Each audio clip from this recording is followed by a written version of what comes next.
أعوذ بالله من الشيطان الرجيم بسم الله الرحمن الرحيم الحمد لله وكفى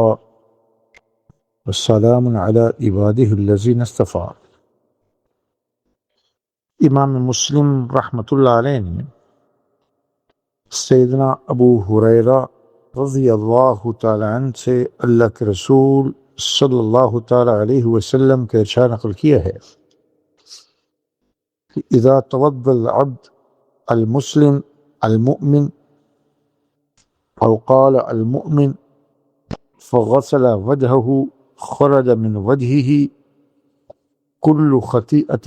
نظر إليها بعينيه مع الماء او قال مع آخر قطر الماء فإذا غسل يديه خرج من يديه كل خطيئة كان بطشتها يداه مع الماء او قال مع آخر قطر الماء فإذا غسل رجليه خرج كل خطيئة مشتها رجلاه مع الماء او قال مع آخر قطر الماء حتى يخرج نقيا من الذنوب۔ کہ جب کوئی مسلمان بندہ یا ایمان والا وضو کرتا ہے اور اس میں اپنے چہرے کو دھوتا ہے اور اس پر پانی ڈالتا ہے تو پانی کے ساتھ یا پانی کے آخری قطرے کے ساتھ اس کے چہرے کے سارے گناہ نکل جاتے ہیں، دھل جاتے ہیں جو اس کی آنکھ سے ہوئے تھے۔ اس کے بعد جب وہ اپنے ہاتھ دھوتا ہے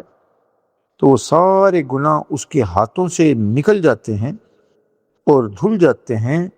جو اس کے ہاتھوں سے سرزد ہوئے۔ اس کے بعد جب وہ اپنے پاؤں دھوتا ہے تو وہ سارے گناہ اس کے پاؤں سے نکل جاتے ہیں جو اس کے پاؤں سے ہوئے اور جن کے لیے اس کے پاؤں استعمال ہوئے، یہاں تک کہ وضو سے فارغ ہونے کے ساتھ وہ شخص گناہوں سے بالکل پاک صاف ہو جاتا۔ اس حدیث شریف سے وضو کی برکت سے گناہوں کا ازالہ اور گناہوں کا ختم ہو جانا بیان ہوا ہے، اور یہ نیک اعمال کی تاثیر اللہ نے رکھی ہے کہ وہ گناہوں کو ختم کرتے ہیں، مٹاتے ہیں، اور اللہ نیک اعمال کی برکت سے گناہوں کے داغ دھبے دھو ڈالتے ہیں۔ چنانچہ قرآن پاک میں سورہ ہود میں اللہ نے ارشاد فرمایا ان الحسنات یذہبن السیئات، یعنی نیک اعمال گناہوں کو مٹا دیتے ہیں۔ علماء نے لکھا ہے کہ بندہ جب کوئی گناہ کرتا ہے اور اس گناہ میں جو انسانی عضو استعمال ہوتا ہے تو اس گناہ کی نحوست اور اس کا اثر پہلے اس عضو میں منتقل ہوتا اور پھر وہ نحوست اس کے دل کے ساتھ قائم ہو جاتی ہے، یہاں تک کہ دل بالکل ملوث ہو جاتا ہے، گناہوں سے عادی ہو جانے کی وجہ سے سیاہ ترین ہو جاتا ہے، نقطہ لگتا ہے اور پھر وہ بڑھتا چلا جاتا یہاں تک کہ سیاہ ہو جاتا۔ لیکن جب اللہ کے حکم سے انسان اپنے آپ کو پاک کرنے کے لیے، اپنے گناہوں کے ازالہ کے لیے، اللہ کے سامنے جھکنے کے لیے، عبادت کی نیت سے، ثواب کو حاصل کرنے کی نیت سے اللہ کی طرف رجوع اور اللہ کی جانب مائل ہونے کے لیے بندہ وضو کا اہتمام کرتا ہے اور وضو میں سنن اور اس کی آداب کی لحاظ رکھتے ہوئے وضو کرتا ہے، تو جس عضو سے اس نے گناہ کیے ہوتے ہیں اور گناہوں کے جو گندے اور ظلماتی اثرات اور نحوستیں اس کے اعضاء اور اس کے قلب میں قائم ہو چکی ہوتی ہے، وہ وضو کے پانی کے ساتھ یا اس کے آخری قطرے کے ساتھ اس سے نکل جاتے ہیں، ظاہر ہو جاتے ہیں، اور اللہ تعالیٰ کی جانب سے گویا کہ ان کی معافی اور مغفرت ہو جاتی ہے۔ اب یہاں پر اب دیکھیے نبی علیہ الصلوۃ والسلام نے چہرہ دھونے کے ساتھ چہرے کے اور آنکھوں کے سارے گناہ، ہاتھوں کو دھونے کے ساتھ ہاتھوں کے ذریعے سے کیے گئے سب گناہ،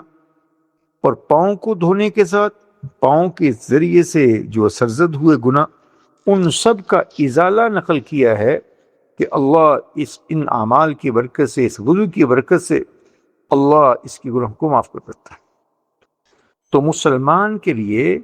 اللہ کا دین اور دین کے تمام احکامات اور جو نبی علیہ الصلوۃ والسلام سے امت کو وحی کے ذریعے سے ملے ہیں، ان اعمال کی برکت یہ ہے کہ ان کی برکت سے انسان کو اللہ کا تقرب، اللہ کی قربت، اللہ رب العزت کی معیت کا احساس اور اللہ رب العزت کے ساتھ روحانی تعلق اور روح کی ترقی، یہ سارے کے سارے جو ہے انعامات اس شخص کو ملتا ہے۔ تو وضو کے ذریعے سے ہی ہماری گناہوں کی آلائشیں اور نحوستیں دور ہو جائیں گی۔ نماز تو بہت بڑی بات ہے، تلاوت تو بہت بڑی بات ہے، ذکر اللہ تو بہت بڑی بات ہے، وضو کی برکت سے اللہ زائل کر دیں گے جیسے حدیث میں ہے۔ تو ہم علماء نے یہ بیان کیا کہ گناہ صغیرہ یہ معاف ہوتے ہیں ان اعمال کی برکت سے۔ گناہ کبیرہ کے لیے استغفار کی شرط ہے، اور مسلمان جب اللہ کی جانب مائل ہوتا ہے تو یقیناً اپنے گناہوں پر ندامت کرتا ہے، اپنے گناہوں سے اللہ سے معافی مانگتا ہے۔ یہ ایمان کا خاصہ ہے۔ مومن کی خصوصیت یہ ہے کہ وہ گناہ اگر اس سے سرزد ہو جائے علیاذ باللہ، پھر وہ اللہ سے جب تک رو دھو نہ لے، اللہ سے معافی مانگ نہ لے، اسے چین نہیں آتا۔ لہٰذا استغفار بھی کرے گا، جب وضو کر رہا ہے، نماز پڑھے گا، استغفار بھی کرتا ہے ہر شخص، تو انشاءاللہ اس کے ضمن میں ہی لیکن صراحتاً یہ کہا جاتا ہے کہ تاکہ استغفار کا بھی اہتمام ہو جائے اس موقع پر، تاکہ اللہ اس استغفار کی برکت سے بڑے گناہوں کو بھی اس انسان سے دور کر دے۔ اللہ ہم سب سے راضی ہو، دین سیکھ کر عمل کرنے کی توفیق عنایت فرمائے۔